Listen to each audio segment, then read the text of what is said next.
Hello everyone, welcome back again. तो standard 7 mathematics में हमने जो लेसन स्टार्ट किया है that is ratio and proportion. तो इसके ऊपर मैंने इसके पहले 3 वीडियो बनाए हैं, ठीक है। तो वो अगर वीडियो आपने मिस किए तो उसकी लिंक आपको इस वीडियो के डिस्क्रिप्शन में मिल जाएगी।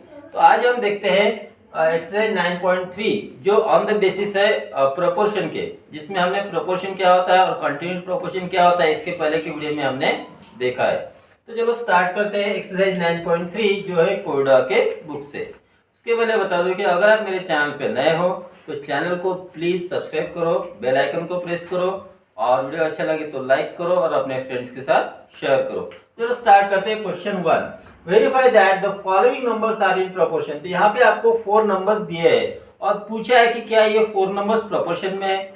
अब हमने इसके पहले पढ़ा है कि अगर मान लो ए बी सी और डी 4 नंबर्स है तो ये 4 नंबर्स प्रोपोर्शन में कब होते हैं? वो तब होते हैं जब फर्स्ट और सेकंड टर्म का रेशियो इज इक्वल टू होता है थर्ड और टर्म सी और डी के रेशियो के साथ इक्वल होता है। अगर ऐसा है तो दिए गए 4 नंबर्स प्रोपोर्शन में है।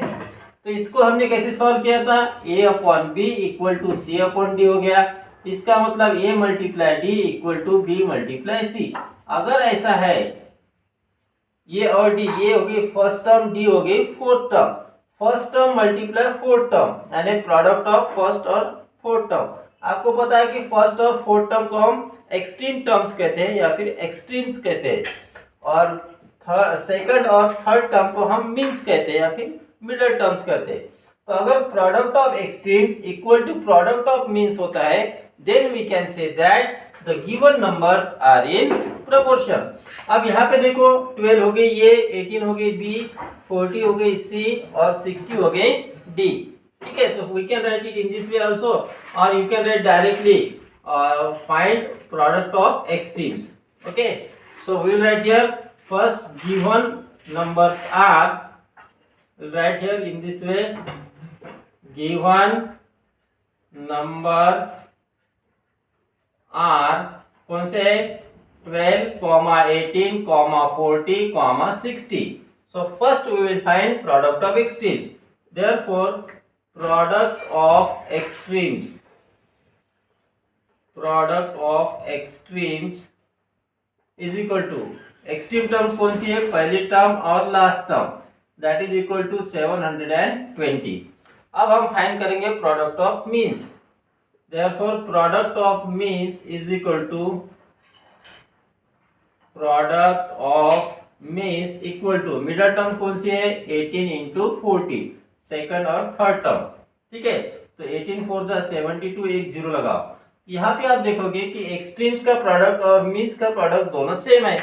It means that we can write here, therefore here product of extremes is equal to product of extremes is equal to product of means। अगर इक्वल टू नहीं आता है तो आपको यहाँ पे नॉट इक्वल टू साइन देना है, इक्वल टू की जगह नॉट इक्वल टू। वो कैसे? इस तरह से, ठीक है। अब प्रोडक्ट ऑफ एक्सट्रीम और प्रोडक्ट ऑफ मीन्स सेम है। It means that we can say that given numbers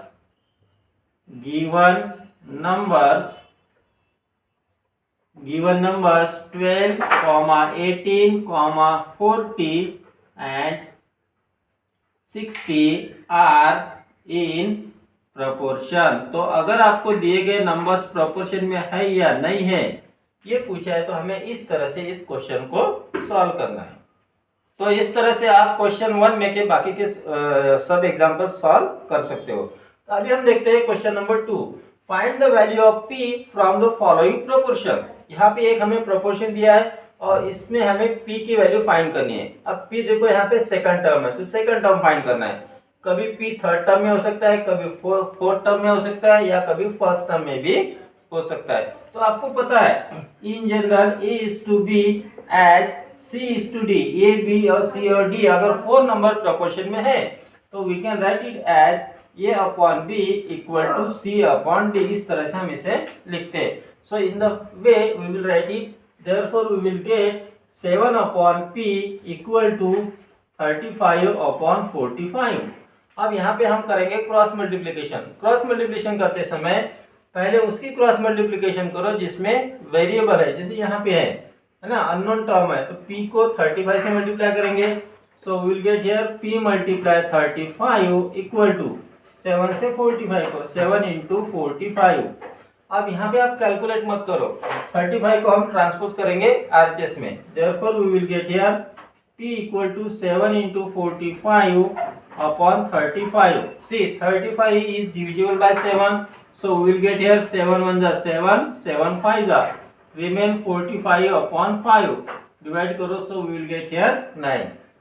तो हमें फाइंड करना था p की वैल्यू जो हमें यहाँ पे मिल गई है, therefore we can write p is equal to 9। तो ये हो गई सेकंड टर्म। तो यहाँ पे जो नंबर है 7:9 हो जाएगा एज 35:45। इस तरह से ये चार नंबर्स है वो प्रोपोर्शन में रहेंगे। Next we will see question number third, find the fourth proportional to 21, 10 and 84। अब आपको पता है कि हमारे पास अगर फोर नंबर्स है ए बी सी और डी, इनमें तो ये is the first proportional, B is the second proportional, C is the third proportional and D is the fourth proportional. अगर ये चार नंबर प्रोपोर्शन में है, तो अगर फोर नंबर प्रोपोर्शन में है तो फर्स्ट सेकंड थर्ड और फोर्थ प्रोपोर्शनल इन्हें कहा जाता है। अब हमें फोर्थ प्रोपोर्शनल फाइंड करने के लिए बोला है, तो फोर्थ प्रोपोर्शनल हमें पता नहीं कौन सा है, इसका मतलब ये 3 नंबर और वो फोर्थ नंबर, ये चारों नंबर प्रोपोर्शन में है। Okay, so we can write, हमें जो फाइंड करना हम उसको सपोज करेंगे, let fourth proportional be x.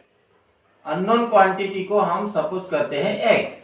Okay, therefore we can say that, तो हमारे पास फोर नंबर्स कौन से हो गए 21, 10, 84 and x are in proportion. ठीक है, तो ये चारों नंबर अभी प्रोपोर्शन में हो जाएंगे।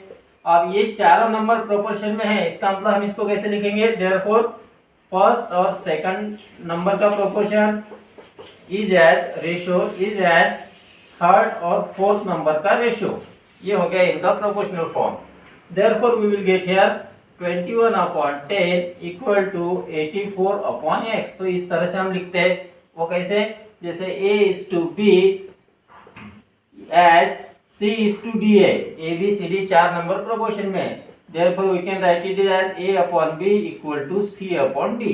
और फिर उनको क्रॉस मल्टीप्लाई करते हैं, तो यहाँ पे भी क्रॉस मल्टीप्लाई करेंगे। तो मैंने पहले भी बताया आपको कि ऐसी क्रॉस मल्टीप्लिकेशन पहले करो जिसमें वेरिएबल है, तो यहाँ x है तो x into 21 करेंगे, so we will get here 21 into x equal to 10 into 84। इसको कैलकुलेट नहीं करना है, therefore we will get here 10 into 84 upon 21, 21 1 जा 21 4 जा, so we will get here 10 4 जा 40। so हमारे जो है फोर्थ प्रोपोर्शनल है that number will be 40, therefore we will write last answer, therefore the fourth proportional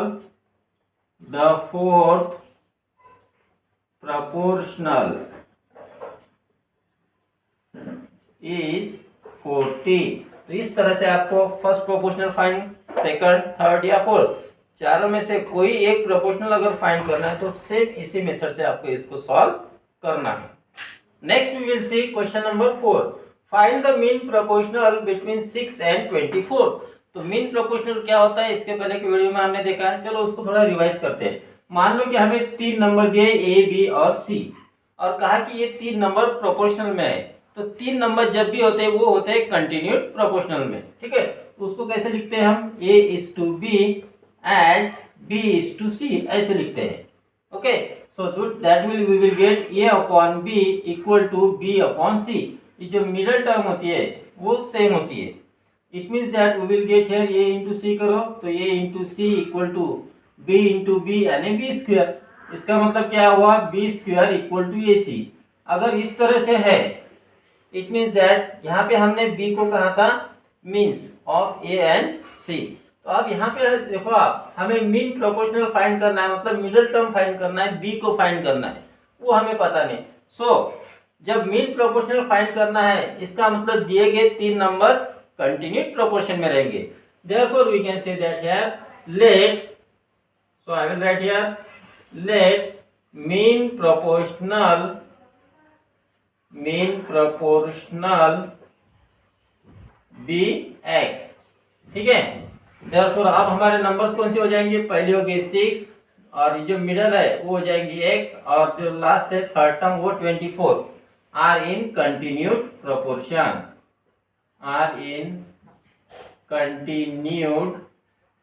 proportion. तो तीन नंबर्स हमें ये कंटिन्यूड प्रोपोर्शन में रहते हैं, है ना। therefore we can say that अब ये अगर कंटिन्यूड प्रोपोर्शन में है, so we will use this formula b square equal to ac। यहाँ पे आप देखो कि here a is equal to हो गया 6, b इज इक्वल टू हो गया x and c is equal to हो गया 24। तो फार्मूला है हमारे पास b square equal to ac का।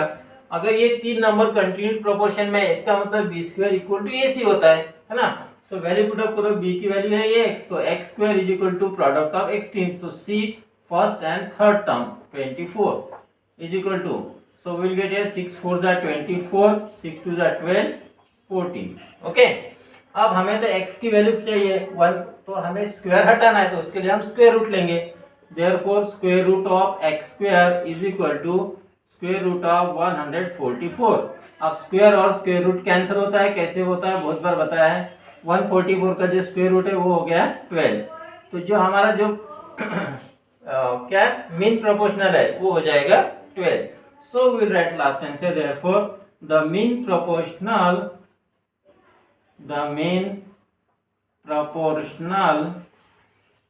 is 12। तो हमारे नंबर्स कौन से हो जाएंगे फिर, पहले तो 6 थी, फिर दूसरी 12 और तीसरी हो गई 24। so these numbers are in continued proportion। Okay, अब चाहे तो वेरीफाई करो, मिडिल टर्म कौन सी है हमारी 12 है, तो 12 का स्क्वायर करो कितना आया 144, 6 इंटू 12 करो फर्स्ट और थर्ड टर्म, तो ये भी 144 आता है। तो इस तरह से हम किसी भी इस तरह से एग्जांपल्स है जिसमें हमें मीन प्रोपोर्शनल फाइंड करना होता है, हम फाइंड कर सकते हैं। Next we will say question number 6, what number must be added to each of the terms 25, 35, 40 and 55 so that new numbers are in proportion. इनमें से हर एक नंबर में हमें कौन सी नंबर ऐड करनी होगी, कौन सी एक ही नंबर ऐड करनी है, लेकिन हर एक में ऐड करनी है, तब जाकर दिए गए नंबर्स प्रोपोर्शन में रहेंगे। इसका मतलब अब ये जो नंबर्स है ये प्रोपोर्शन में नहीं है, जैसे ही हम कोई नंबर ऐड करते हैं सब में, तब जाकर वो प्रोपोर्शन में होंगे। तो वो एग्जैक्ट नंबर कौन से होंगे, वो अननोन टर्म कौन से होंगे, वो फाइंड करने के लिए हम उसको सपोज करते हैं। Will write here let x must be added. मान लो कि x ऐड करने के बाद जो नंबर्स हमें मिलेंगे they all will be in proportion. तो हर एक में x ऐड करो, देयरफॉर 25 में x ऐड किया तो 25 प्लस x, कॉमा 35 में x को ऐड किया, कॉमा 40 में x को ऐड किया एंड 55 में भी x को ऐड करेंगे, आर इन प्रोपोर्शन। अब x ऐड करने के बाद ये चारों नंबर्स प्रोपोर्शन में हो गए। अब ये प्रोपोर्शन में हो गए, इसका मतलब ये होगी फर्स्ट टर्म, सेकंड, थर्ड और फोर्थ। तो फर्स्ट और फोर्थ टर्म को तो हम एक्सट्रीम्स बोलते हैं, सेकंड और थर्ड टर्म को मीन कहते हैं। तो हमारे पास पता है हमें कि अगर चार नंबर्स प्रोपोर्शन में है तो product of extremes equal to product of means होता है। Therefore we will write here product of extremes is equal to product of means। अब हम एक्सट्रीम्स का प्रोडक्ट लिखेंगे यहाँ पे। एक्सट्रीम टर्म कौन से है, 25 प्लस एक्स और है 55 प्लस एक्स। फर्स्ट और फोर्थ टर्म ये हो गए extremes is equal to product of means यानी सेकंड और थर्ड टर्म का प्रोडक्ट। तो 35 plus x in bracket 40 plus x. अब हमें यहाँ करना है इसका कैलकुलेशन। अब 25 प्लस एक्स से 55 प्लस एक्स को मल्टीप्लाई करेंगे, therefore we will get here, पहले 25 से इसको मल्टीप्लाई करो, so we will get here. अब यहाँ पे कैलकुलेशन बढ़ने वाला है, तो 25 से इस पूरे ब्रैकेट को मल्टीप्लाई करेंगे, तो वो कैसे 25 इंटू 55 प्लस एक्स हो जाएगा। तो 25 से पहले 55 को मल्टीप्लाई करो, 25 5 125 कैरी हो गया 12 25 5 जा 125, 127 और 137 हो गया, ठीक है, 1375 आ गया। सो will get here 1375 plus 25 into x is 25x plus x से मल्टीप्लाई करो, x into 55 is 55x plus x into x is x square. तो यहाँ पे मैंने एक स्टेप को स्किप किया है, ठीक है, इक्वल टू आप 35 से 40 को मल्टीप्लाई करेंगे, यानी 35 से पहले इस पूरे ब्रैकेट को मल्टीप्लाई करो। तो 35 इंटू 40 करो, 4 5 जा 20 जा 0, कैरी 2, 4 3 जा 12 और 2 14, एक 0 यहाँ लगा दो, plus 35 into x is 35x plus x into 40 is 40x plus x into x is x square, ठीक है। अब यहाँ पे देखो, दोनों साइड में देखो, यहाँ पे एक्स स्क्वायर है, यहाँ पे एक्स स्क्वायर है, तो ये कैंसिल हो जाता है, ठीक है। तो यहाँ पे क्या रह गया 1375 प्लस इन दोनों क्या ऐड करो, 5 प्लस 5 10 जा 0, कैरी 1, ये हो गया 80x इज इक्वल टू यहाँ पे 1400 प्लस यहाँ पे हो जाएगा 75x। अब क्या करो, लाइक टर्म्स को ट्रांसपोज करते, तो 75x को हम लाएंगे एलएचएस में, और यहाँ ये जो 1375 है उसको लेके जाएंगे आरएचएस में। Therefore 80x minus 75x equal to 1400 edit minus 1375, यहाँ पे आ गया ये 5x इक्वल टू, अब इसकी सब्ट्रैक्शन करेंगे, इसमें आ जाएगा 25। Therefore x equal to 25 upon 5 that is equal to हो गया 5। तो कौन सी नंबर है, तो हमें 5 को ऐड करना पड़ेगा। Therefore will last answer, therefore 5 must be added. तो इस तरह से ये क्वेश्चन है। Got it? Next we will see question number 7. What number must be subtracted from each of the numbers 27, 38, 7 and 8 so that the remainders are in proportion? अब किसी भी number में से अगर कोई सब्ट्रैक्ट करते हैं तो जो बचता है उसको हम रिमाइंडर कहते हैं। तो 4 नंबर हमें दिए हैं, इनमें से कौन सी नंबर सब्ट्रैक्ट करनी चाहिए, तब जाकर जो रिमाइंडर्स आते हैं, जो आंसर मिलते हैं, वो प्रोपोर्शन में रहेंगे। तो हमें तो पता नहीं कौन से सब्ट्रैक्ट करना है, तो मान लेते हैं हम x को सब्ट्रैक्ट करते हैं। So we will write here let x must be subtracted, let x must be subtracted, ठीक है। अब हर एक नंबर में से x को सब्ट्रैक्ट करेंगे जो गिवन नंबर से। Therefore we will get here 27 minus x comma second 38 minus x comma 7 minus x and next is 8 minus x are in proportion। तो ये अब चारों नंबर्स प्रोपोर्शन में रहेंगे। अब ये प्रोपोर्शन में, इसका मतलब product of extreme equal to product of means है। Therefore we can write here product of extremes, product of extremes is equal to product of means हो गया, ओके। अब एक्सट्रीम्स कौन सी है, फर्स्ट टर्म और फोर्थ टर्म, ये हो गया extreme. So will get here therefore 27 minus x in other bracket 8 minus x equal to 38 minus x into 7 minus x. तो फर्स्ट और लास्ट टर्म, फोर्थ टर्म, ये हो गए प्रोडक्ट ऑफ एक्सट्रीम, सेकंड और third term ये हो गए means, इनका प्रोडक्ट, ओके। अब यहाँ पे हमें प्रोडक्ट करना है, तो 27 से पहले 8 माइनस एक्स को मल्टीप्लाई करो। यहाँ पे एक स्टेप में बढ़ा देता हूँ जो लास्ट एग्जांपल में हमने स्किप की थी। सो will get here 27 into 8 minus x. तो 27 से 8 माइनस एक्स को मल्टीप्लाई किया, अब माइनस एक्स से इसको मल्टीप्लाई करो सेकंड ब्रैकेट को, minus x into 8 minus x equal to 38 से इस 7 माइनस एक्स को मल्टीप्लाई करो। So will get here 38 into 7 minus x.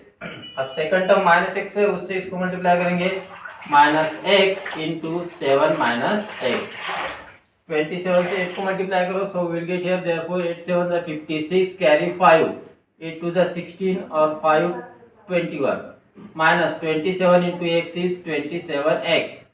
अब माइनस एक्स से 8 को मल्टीप्लाई करना, so we will get here minus 8x, minus into minus is plus, x into x is x square equal to, ठीक है। अब 37 से 7 को मल्टीप्लाई करो, 7 8 जा 56, कैरी 5, 7 3 जा 21 और 5 26, 266 आया, 38 into minus x that is minus 38x, minus x into 7 is minus 7x, minus into minus plus x into x is x square. तो यहाँ पे नेगेटिव साइन आया तो इसकी मल्टीप्लिकेशन यहाँ पे आपको केयरफुली करना है। अब देखो दोनों साइड में प्लस एक्स स्क्वायर है तो ये तो हम पहले ही कैंसिल कर लेते हैं। अब यहाँ पे जो लाइक टर्म्स है उनको ऐड सब्ट्रैक्ट करेंगे, therefore we will get here 216 as it is. अब देखो दोनों यहाँ पे लाइक टर्म्स नेगेटिव है तो इसका आंसर जो है वो नेगेटिव आएगा। तो 27 और 8 को ऐड करेंगे तो 27 प्लस 8 ये हो गया 35x इक्वल टू, इसके लिए आपका इंटीजर अच्छा होना चाहिए, 266 एज इट इज लिखा। दोनों नेगेटिव है लाइक टर्म्स तो यहाँ पे आंसर नेगेटिव आएगा। 38 और 7 को ऐड करो तो आंसर आ जाएगा 45x। अब लाइक टर्म्स को हम एक साइड में लाते हैं तो माइनस 45x को ट्रांसपोज करेंगे LHS में और यहाँ से 216 को ट्रांसपोज करेंगे RHS में। Therefore we will get minus 35x as it is plus हो गया 45x equal to 266 as it is, 216 को ट्रांसपोज करो तो हो गया माइनस 216। इसका आंसर आ गया यहाँ पे 10x, ठीक है, इक्वल टू इसका आंसर आ गया 6 माइनस 6 0, 6 माइनस 1 हो गया 5, 50 आया। Therefore x equal to you will get 50 upon 10 that is equal to 5। तो हमें कौन से नंबर सब्ट्रैक्ट करनी पड़ेंगे? 5।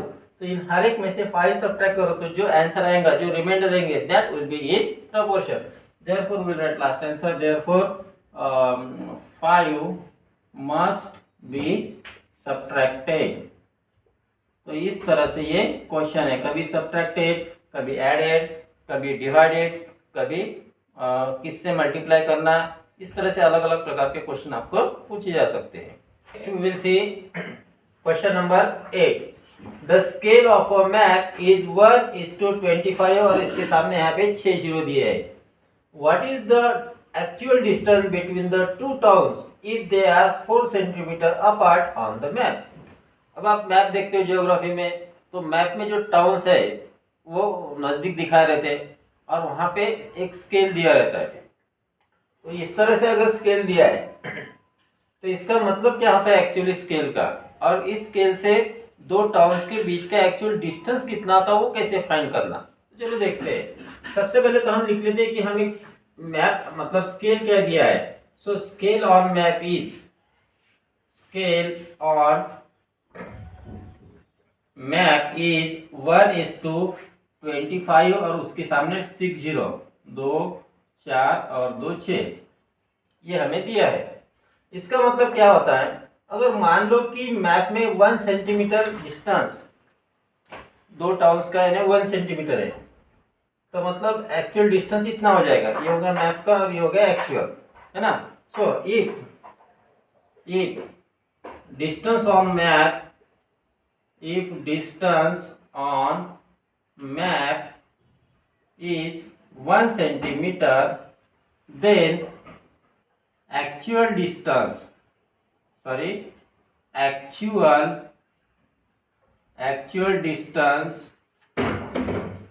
will be 25, उसके सामने 6 जीरो लगाओ, सेंटीमीटर। तो मैप में अगर 1 सेंटीमीटर डिस्टेंस है दो टाउन का, तो एक्चुअल डिस्टेंस भी इतना सेंटीमीटर हो जाएगा। अब इस डिस्टेंस टाउन का तो कभी सेंटीमीटर में होता नहीं है, वो तो हम किलोमीटर में मतलब लिखते हैं।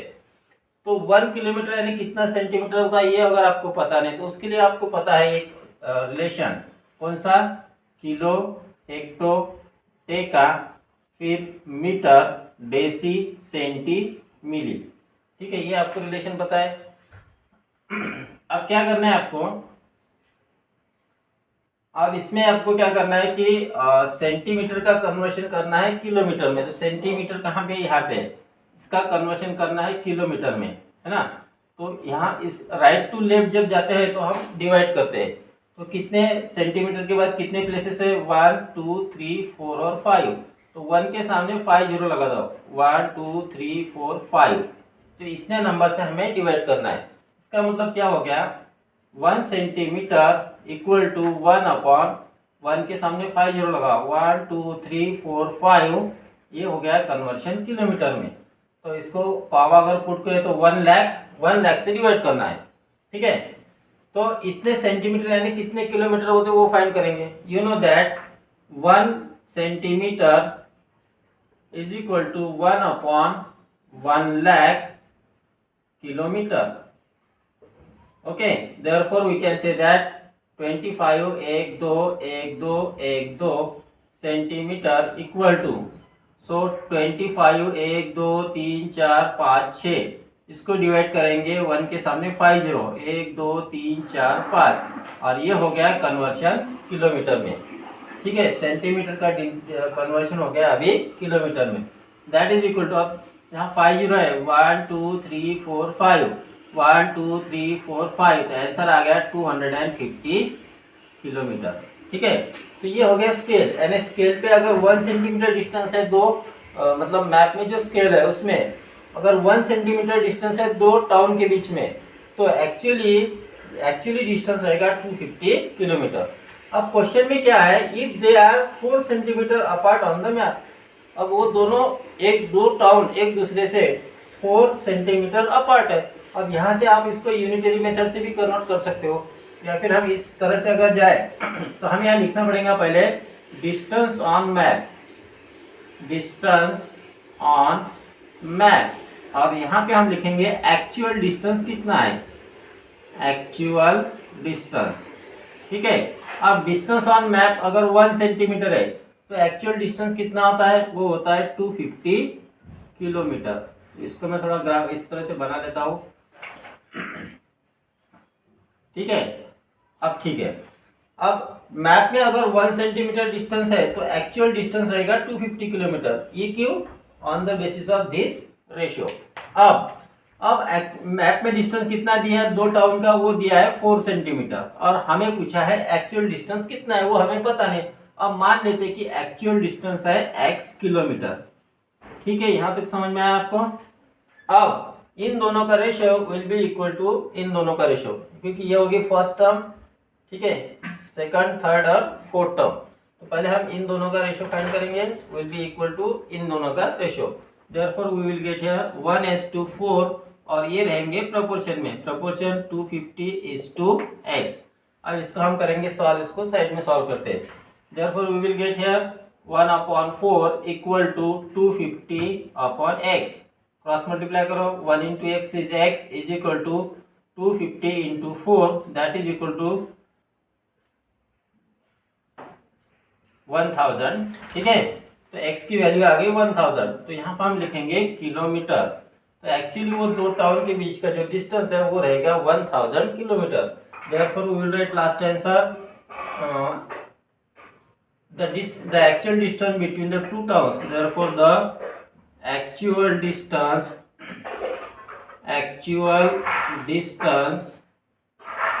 between the two towns is 1000 kilometre. तो इस तरह से कोई भी क्वेश्चन है तो आपको ऐसे सॉल्व करना है। Next we will say question number 9। The ratio of the income to the expenditure of a family is 8:5। Income और एक्सपेंडिचर का रेशियो यहाँ पे दिया है। हमें पूछा है कि सेविंग कितनी है। अगर इनकम 48,000 है तो सेविंग कितनी है। तो सेविंग हम कैसे फाइंड करते हैं, हम इनकम में से एक्सपेंडिचर को अगर माइनस करेंगे तो हमें सेविंग मिलेंगी। अब सेविंग कितने है वो तो हमें दिया ही नहीं है, ठीक है, लेकिन इनकम दिया है और एक्सपेंडिचर दिया है, तो हमें सेविंग पता नहीं है, इनकम और एक्सपेंडिचर का रेशियो दिया है। तो सबसे पहले तो हमें फाइंड करनी पड़ेगी सेविंग। यहाँ पे आप गौर से देखो, इनकम दिया है 48,000 और हमें एक्सपेंडिचर नहीं दिया है, लेकिन इनकम और एक्सपेंडिचर का रेशियो दिया है। तो सबसे पहले हम एक्सपेंडिचर कितना होता है वो फाइंड करेंगे और उसके बाद हमें सेविंग मिलेगी। So first we will write here, हमें जो दिया है वो लिख लेंगे। रेशियो दिया है,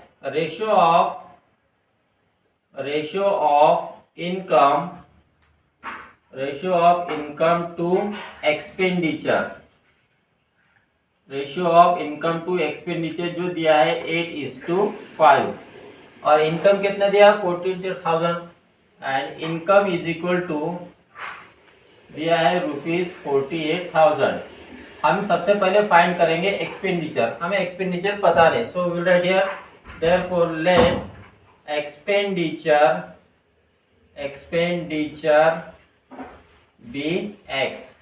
ठीक है, अब ये हो गया इनकम और एक्सपेंडिचर का रेशियो, और ये हो गया इनकम और ये expenditure, both are will be in proportion. Therefore, we will write here 8:5 in proportion. Income कितना है 48,000 इज टू एक्स। इसको कैसे लेना है, income expenditure. Okay, therefore we will get here 8/5 equal to 48,000 upon x। अब cross multiply करो, therefore you will get here 8 into x, that is 8x equal to 48,000 multiply 5। 8 को transpose करो, therefore we will get here 8 equal x equal to 48,000 multiply 5 upon 8। 8 1 जा 8, 8 6 जा 48, so we will get here 6,000 multiply 5, that is equal to हो गया 30,000। तो 30,000 rupees हो गया expenditure. हमें तो फाइंड करनी है saving, so we will write here therefore expenditure equal to rupees 30,000। अब सेविंग फाइंड करना है, तो हमारे पास सेविंग का फार्मूला है। सेविंग इक्वल टू क्या होता है, इनकम में से एक्सपेंडिचर को माइनस कर दो। Therefore we will write here saving equal to income कितना है 48,000, उसमें से माइनस करेंगे हम एक्सपेंडिचर को, एक्सपेंडिचर है 30,000, so answer is 18,000।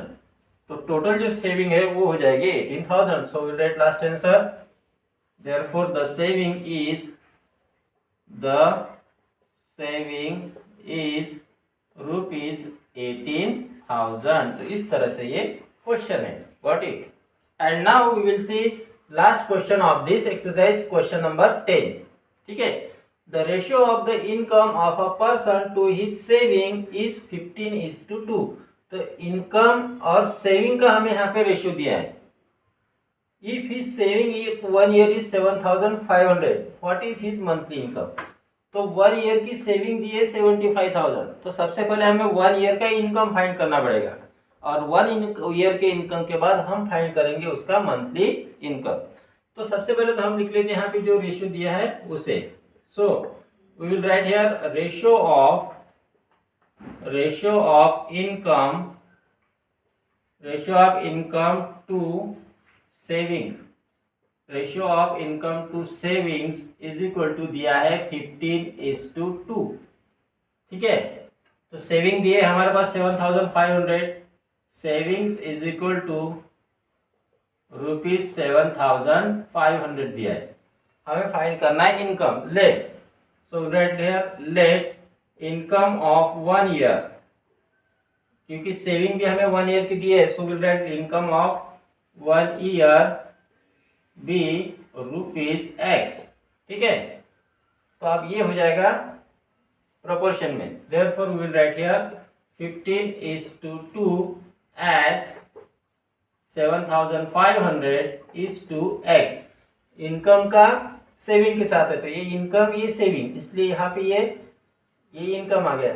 Income to saving है, तो हमें इस तरह से नहीं लिखना होगा, पहले हमें एक्स लेना होगा।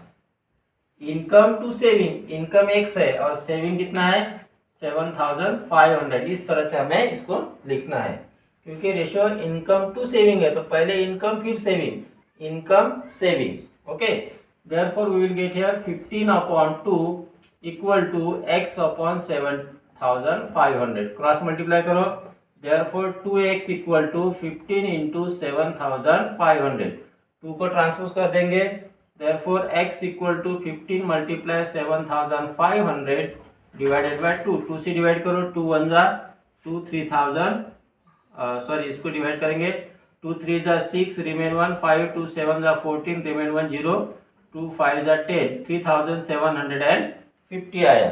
सो we will get here 15 multiply 3750, multiply करेंगे, 15 0 जा 0, 15 5 जा 75, कैरी 7, 15 7 जा 105, 105 प्लस 7 112, कैरी हो गया 11, 15 3 जा 45, 46 और 56 हो गया यहाँ पे। ठीक है, तो 56 250, इतना हो गया उसका 1 ईयर का income. So will write here therefore income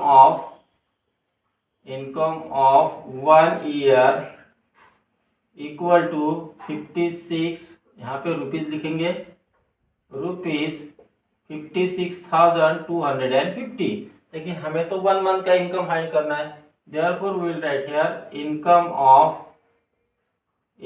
of 1 month equal to, तो 1 मंथ का फाइंड करने के लिए 12 से डिवाइड करेंगे, तो 56 टू 50 अपॉन 12 से डिवाइड करो, 12 4 जा 48, 56 माइनस 48 करो, यहाँ पे रह जाएगा 8, कैरी 2, 12 6 जा 72, 82 माइनस 72 हो रह गया 10, कैरी किया 5, फिर 12 से डिवाइड करो, 12 8 जा 96, 12 9 जा 108, तो 12 8 जा 96, तो रह गया 9, यहाँ पे ये डिवाइड नहीं हो रहा है, तो रह गया यहाँ पे 90। अब 12 से 90 को डिवाइड करो, 12 6 जा 12 नहीं हुआ, 12 7 जा 84 होगा, 84, 90 माइनस 4 किया तो आ गया 6, डेसिमल पॉइंट लिया 0, तो 12 फायदा हो गया 60, तो 4687.5 इतना हो जाएगा उसका मंथली इनकम। ये डिवीजन आपको समझ में नहीं आई होगी तो आप साइड में उसकी डिवीजन कर सकते हो। Therefore we can write last answer, find what is his monthly income, therefore we can write his monthly income is rupees 4687.5 rupees. तो इस तरह से ये क्वेश्चन है, गॉट इट।